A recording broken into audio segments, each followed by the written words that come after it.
Good morning. Today we are looking at chapter 9 of Proverbs.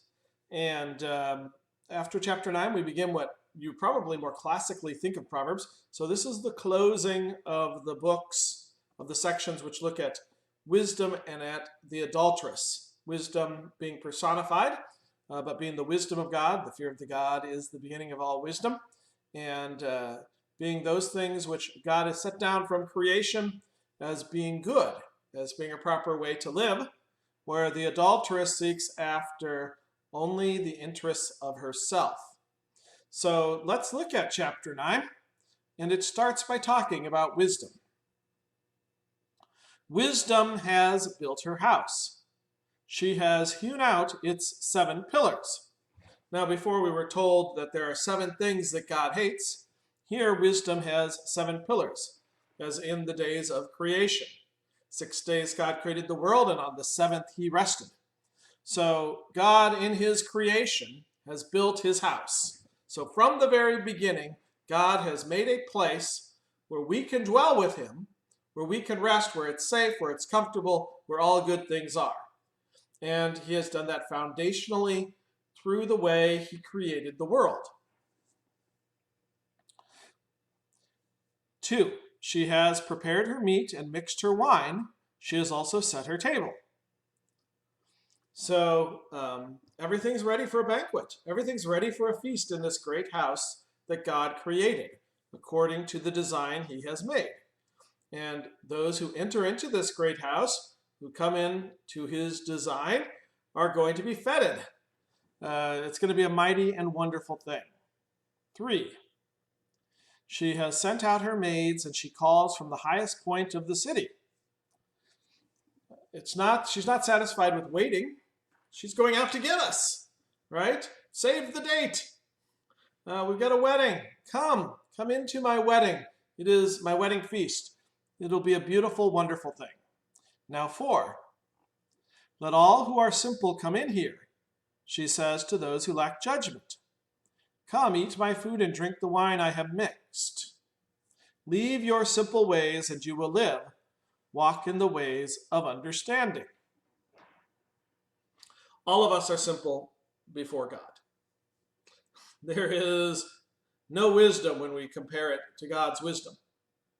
And yet God takes the simple. Jesus says to let the little children come to him, for such is my kingdom. Humble yourselves in the sight of the Lord, and he will raise you up. So we come humbly, like beggars, to the Lord. That was a term Martin Luther, you like to say that we were all beggars before God. We come humbly into his presence, and what he does is he does raise us up. He gives us understanding. He gives us hope. He gives us a way to live which is good, and a way to live which helps others.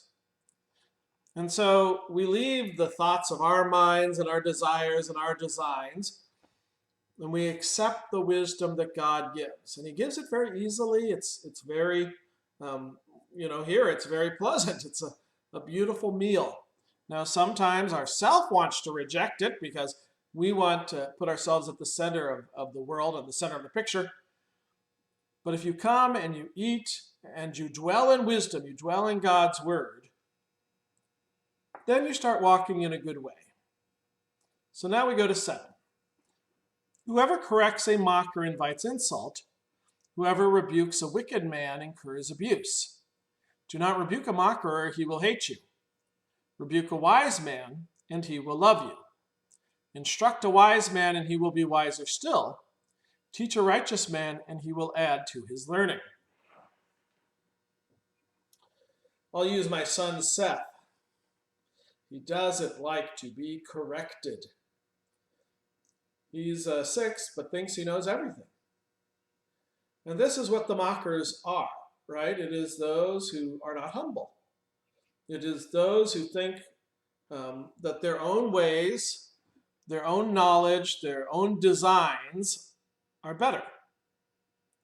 And so when you come to them and you give them something which is different, rather than properly understanding that this is meant for their good and that others can aid them and help them grow in understanding and in a way to live in this world. Their reaction is to make fun of the wisdom given. We certainly see this in the church. You start talking about something and they'll say, oh, you're probably one of those who believes the world's only 10,000 years old and men walked with dinosaurs, which I am one of those. But they immediately attack you. Sometimes they attack what you say in actuality. Well, only I am going to look out for my interests. Nobody else is going to look out for my interests. But more often, they're mockers. They attack you in peripheral ways. What? You eat the body and blood of Christ? What, are you a cannibal? They don't deal with what's actually being spoken of.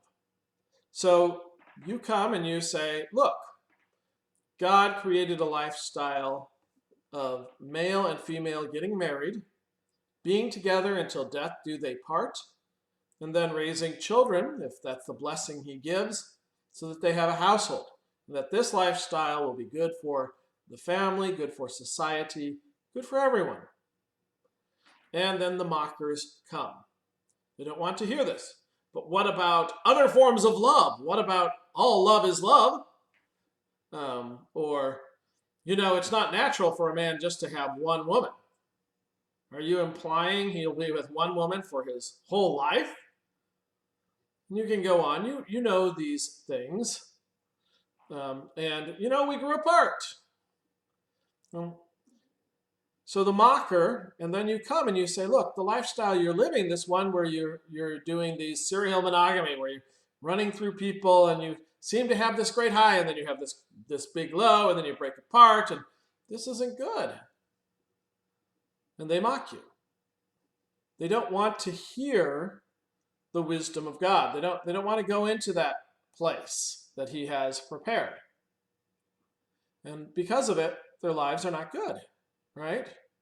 But it says the wise man hears when you say, hey, look, that's not a good way to treat your girlfriend. I know you like the gentleman you're going out with, but if you're going to marry this girl, you need to make her the priority in your life over them. It's not that you can't ever do anything fun with the guys, but you've got to let her know that she really is essential to you. Okay, and the wise man then listens to that and says, you're right. Those things I'm doing with the guys, those are fun, but they're really, they're the things of youth. I'm going to move on to something better. And this person who I want to marry, this is someone I should really be spending some time and showing in acts of love that I care for her. Okay, so then the wise man, he adds to his learning. He learns better how to do things. I remember my mom talking about my dad playing too many sports when they're first married and not spending enough time with her. And he learned. Or I talked to a pastor in Kansas, Pastor Zimmerman, and he said once his child came to him and said, Dad, you always have time for other people, because he said, I've set aside this time. I've got to hear these people out. When is our time? Said the child, his own child. And he learned, you've got to set aside time for your children. And rather than continuing with a lifestyle which was detrimental to his children, or my father continuing with a lifestyle detrimental to his marriage, they changed their ways. Okay? So that you instruct a wise man, and he goes, oh, that is better. And though we are sinners, we do change our way. So, let's go to verse 10. The fear of the Lord is the beginning of wisdom, and knowledge of the Holy One is understanding. For through me your days will be many, and years will be added to your life. If you are wise, your wisdom will reward you. If you are a mocker, you alone will suffer. So there you go. What we were speaking about. Okay, go with God's wisdom, and that leads to life. Go with your own self-interest, and not only do you make fun of what could lead you to life, but you end up in death. So this chapter 9 closes in this way. 13. The woman Folly is loud. She is undisciplined and without knowledge. She sits at the door of her house on a seat at the highest point of the city, calling out to those who pass by, who go straight on their way. So the woman folly is Twitter, is YouTube, calling out without knowledge, proclaiming to the world her ignorance. It's people yelling out the worst follies. And in our society, this woman folly is everywhere. Proclaiming wisdom which is not wisdom, philosophies which are not philosophies, or horrible philosophies, and proclaiming it as truth. I've been many articles where opinion now is fact according to people's thoughts, not according to reality. So a terrible thing, this woman folly, and she wants everybody to be with her, to join her in her folly, right? 16, let all who are simple come in here. So she's echoing wisdom.